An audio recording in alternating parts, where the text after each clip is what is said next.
There are some people out there that don't have the best understanding of the India-Pakistan conflict or even the history of the two countries. I believe most people's intentions are noble. I believe most people are hoping for peace between India and Pakistan. But as a result, unfortunately, some people are trying to place some or a lot of the blame of the current conflict on India. They're asking India to sue for peace. But the problem with that is that Pakistan keeps showing you their colors over and over again. And for some reason, the world either ignores it or simply isn't aware of it.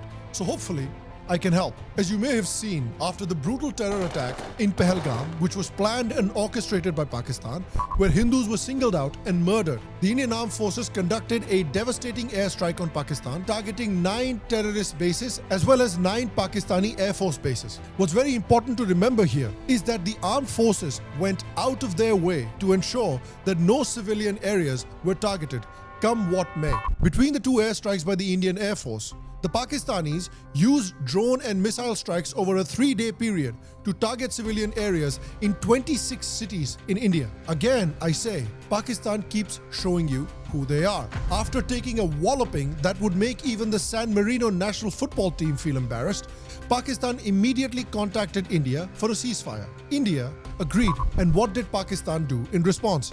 Barely an hour after the ceasefire was announced, Pakistan attempted more shelling and drone strikes near civilian areas in India. Again, Pakistan keeps showing you who they are. Because since October 7th, there's been a lot of discussion globally about the immorality of targeting civilians during a conflict. Any targeting of civilians by Hamas or Israel has been rightfully condemned.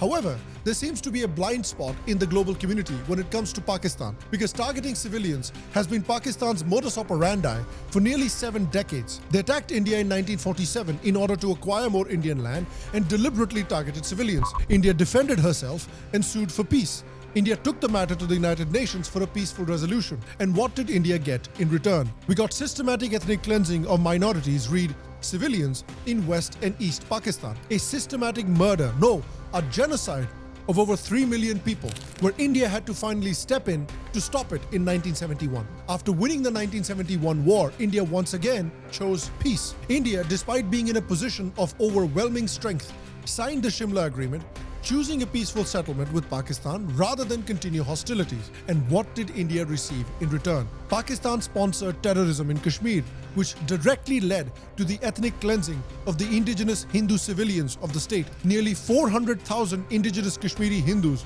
were either murdered or expelled from their ancestral homeland of thousands of years. Despite this, India still looked for peace. India initiated the Aman Ki Asha campaign to create stronger bonds and better cultural and economic exchange between the two countries. And what did India receive in return? Multiple bombings of trains, markets, and other public areas from Pakistan, all aimed at killing and maiming civilians. Culminating in the 2008 Mumbai terror attack, where Pakistani terrorists ran rampant in Mumbai and murdered over 180 people, an overwhelming majority of whom were Indian, European, Israeli, and American civilians. Despite all of this, when the current Prime Minister won the election in 2014, one of his first actions was to sue for peace. He invited the Pakistani Prime Minister to his inauguration ceremony, made an official trip to Pakistan, hugged the Pakistani Prime Minister, and declared a clear intent on the part of his government and the people of India of developing long-lasting peace with Pakistan. You know where I'm going with this at this point, right? What did we get in return? More terror attacks, culminating in the Pahalgam attack, where Pakistani trained and backed terrorists singled out and murdered 26 Hindu civilians specifically because of their religion. They proudly told the survivors that they are being left alive so they can tell the rest of the country and the Indian Prime Minister what happened here. It's very, very important for the world to understand that this is the kind of country and regime that we are dealing with here. To their credit, both the left-wing and the right-wing political parties in India have reached out their hand to Pakistan and tried to make peace. And what India has received in return has been unadulterated, nuclear-grade religious bigotry and the constant targeting of civilians. See, the thing that people don't understand about India and Pakistan is that India is a country that has a military. America is a country that has a military. Peru, Mexico, Vietnam are countries that have militaries. Pakistan is an Islamist military that owns a country, that rules over a landmass. I use the word Islamist responsibly because the most important man in Pakistan, Pakistani General Asim Munir, just days before the Pahalgam attacks, waxed eloquently about the two-nation theory and the Pakistani army and the Pakistani public's undying belief in the two-nation theory, that the Hindus and Muslims are two completely different civilizations and people and simply cannot coexist, and that it is the sacred duty of the Muslims to subdue or destroy the disbelieving Indians. We are different from the Hindus in every possible aspect of life. Our religion is different, our customs are different, our traditions are different, our thoughts are different, our ambitions are different. That was the foundation of the two-nation theory that was laid there. That we are two nations. We are not one nation. So because of that, our forefathers, they struggled, mounted that incessant struggle to create this country. Our forefathers, they have sacrificed immensely. And we have sacrificed a lot for the creation of this country. And we know how to defend it. The point of this historical lesson was to show you that we're not dealing with a regular country.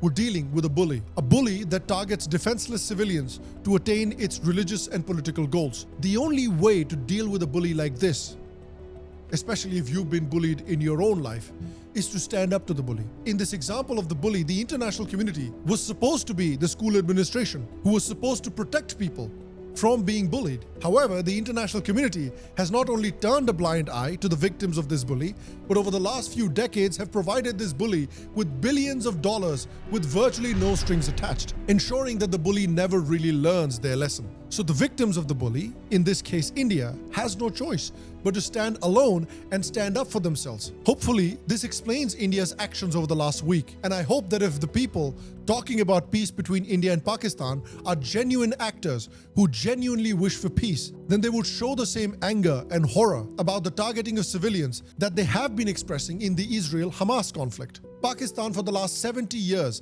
and multiple times in the last week has shown you its true face. You would be blind or disingenuous not to see it.